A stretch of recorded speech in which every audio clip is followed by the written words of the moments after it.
নমস্কার, আমি অনিমা সিংহ। আমার বাবার নাম অধীর সিংহ। আমি মালদা জেলার হরিপুর ব্লকের আইহোয়া অঞ্চলের বাসিন্দা।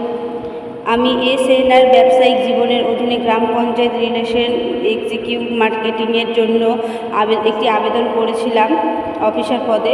এই পদটিতে আমি নিয়োগও হয়েছি এবং তারা নিয়োগপত্রও দিয়েছে। তাই আমাকে আপনাদের গ্রাম পঞ্চায়েত এলাকায় পদে নিয়োগ দেওয়া হয়েছে। এসএনআর বিজনেস লাইফ হলো সিএমএক্স মার্কেটিং অ্যান্ড কোঅপারেটিভ একটি কোম্পানির ইউনিট। এটি কোনো কোম্পানি নয়, এটি একটি সরকারি সংস্থান বা অংশীদারিত্ব প্রতিষ্ঠান। এটি 2007 সালে অংশীদারিত্ব আইন 1932 সরকার ভারতে নিবন্ধিত হয়েছিল। আমাদের এই ফার্ম নিবন্ধিত অফিস হলো মালদা, পশ্চিমবঙ্গ এবং সমস্ত বিভিন্ন প্রস্তাবে কোঅপারেটিভ অফিস কলকাতা, চেন্নাই, দিল্লি, মুম্বাই ও গৌহাটি।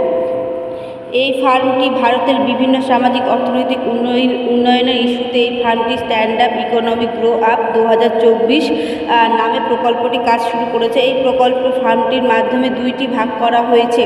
1 নম্বর ভাগ হলো পাবলিক বেনিফিট এসিজিপি মেম্বারশিপ বেনিফিট, আর 2 নম্বর হলো এসিজিপি সরকারি অফিসার সুবিধা। এই প্রকল্পটি একটি সিস্টেম যেখানে প্রত্যেক ভারতীয় যার এই অর্থ উপার্জন করে এবং শুধুমাত্র নিয়ম এবং প্রবিধান বজায় রাখে হিসাবে।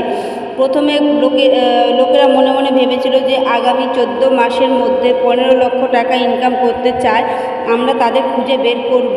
আমরা এসিজিবি প্রকল্পের সদস্যপদ নিবন্ধনের জন্য আবেদনপত্র পূরণ করব।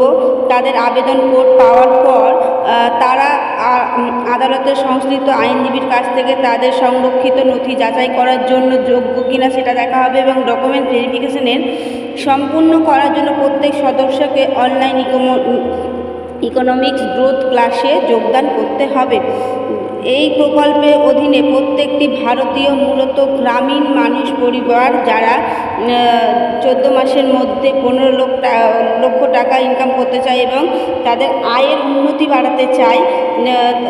বাড়াতে চায় এবং এটি 14 মাস পর পর অব্যাহত থাকবে। সুতরাং 14 মাস পরে ফলস্বরূপ প্রতি মেয়াদে 2 কোটি পরিবার পশ্চিমবঙ্গের মতো রাজ্য থেকে 15 লাখ টাকা উপার্জন করতে পারে।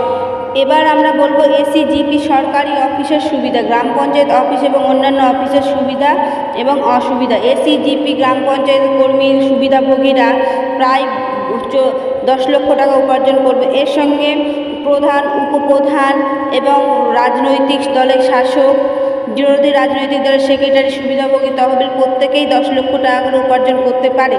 এছাড়াও এসিজিপি গ্রাম পঞ্চায়েত সদস্যদের সুবিধাভোগী তহবিলের মধ্যে 1 লক্ষ টাকা উপার্জন করতে পারে। এছাড়াও সমিতি সদস্য, গ্রাম পঞ্চায়েত এজেন্ট, ব্লক অফিসার কর্মী, এছাড়াও পঞ্চায়েত সমিতির সভাপতি প্রায় 50 লক্ষ টাকারও উপার্জন করতে পারে। এবং এই যে গ্রাম পঞ্চায়েত সদস্য, সমিতি সদস্য এবং এজেন্ট সুবিধাভোগী তারা প্রায় 2 লক্ষ টাকা পর্যন্ত উপার্জন করতে পারে। এসিজিপি ব্লক অফিসের কর্মী সুবিধাভোগী তহবিল 50 লক্ষ টাকা উপার্জন করবে। এসিজিপি গ্রাম পঞ্চায়েত সমিতির সভাপতি এবং সুবিধাভোগীরা 50 লক্ষ টাকা উপার্জন করতে পারে। তার সঙ্গে এমএলএ বেনিফিশিয়ারিটি ফান্ড, জেলা পরিষদ সুবিধাভোগীরা এমএলএ বেনিফিশিয়ারিটি ফান্ড হচ্ছে 50 লক্ষ টাকা, জেলা পরিষদ সদস্য 15 লাখ টাকা পর্যন্ত এবং জেলা সরকারি অফিসের সুবিধাভোগীরা 5 কোটি টাকারও বেশি উপার্জন করতে পারে। এছাড়া এমপি সুবিধাভোগীরাও 2 কোটি টাকার উপরে উপার্জন করতে পারে। রাজ্য সরকার সুবিধাভোগী তহবিলেরাও 100 কোটির উপরে উপার্জন করতে পারে এবং কেন্দ্রীয় সরকারি সুবিধাভোগীরা 500 কোটি টাকার উপর পর্যন্ত উপার্জন করতে পারে। হাইকোর্টের পর্যাপ্ত অ্যাডভোকেটের অধীন অনুযায়ী হাইকোর্টের পর্যাপ্ত পরিবারের অধীনে এটি একটি অন্যত্র স্কিম। এটি আমাদের ফার্মের 20 বছরের গবেষণার ফল। তাই আমরা আপনাকে ফার্মের একজন নতুন নিয়োগকারী কর্মী হিসাবে অনুরোধ করি এবং আমি আপনার গ্রাম পঞ্চায়েত এলাকায় কাজ করতে চাই। দয়া করে আমাকে সাহায্য করুন এবং আমাকে তা করার অনুমতি দিন। তাই সকলের কাছে আমার অনুরোধ, দয়া করে কাজের অনুমতি দিন, এই আমার সাথে যোগ দিন এসএনআর বিজনেস লাইফ ফার্মের ক্ষেত্রে। ধন্যবাদ।